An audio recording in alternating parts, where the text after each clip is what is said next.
appeared above Storm. "What's happening?" Reuben exclaimed. They all gaped at the quivering arrow.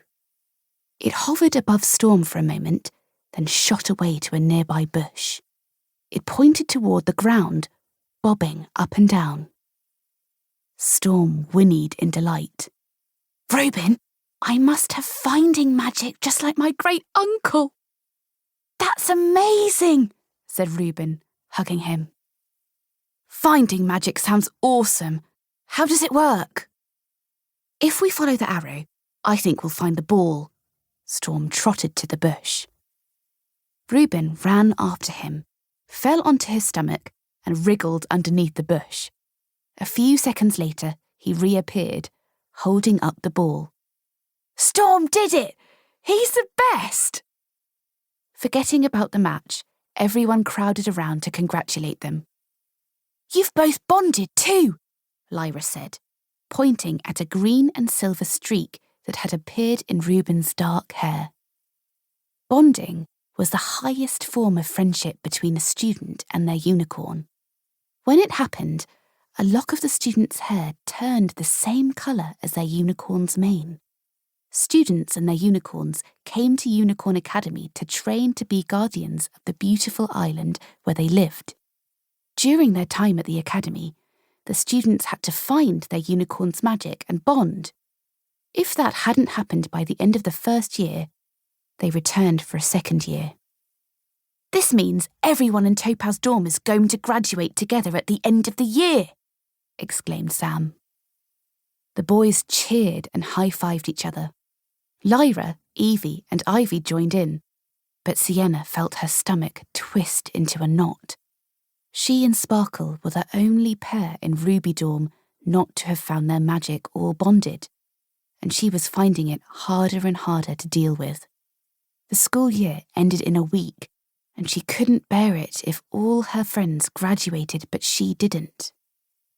"Right," called Sam. "Since we're now out of match time, I'm officially declaring this game a tie." As the others started collecting the sticks and balls, Sienna rode away on Sparkle. She felt too upset to join in with the post-match chatting and joking. "Is everything all right, Sienna?" Sparkle asked her. "Not really," she muttered. "Oh, Sparkle, why haven't you found your magic yet?" She patted his multicoloured mane. "Are you sure you haven't noticed anything? Any mysterious coloured sparks or anything unusual at all?" "I don't think so," said Sparkle. "Sorry." Sienna felt a rush of frustration. She loved Sparkle. He was very easygoing and naturally happy. But that was the problem. He doesn't try hard enough, she thought. "I wonder what my powers will be when I do get them," said Sparkle.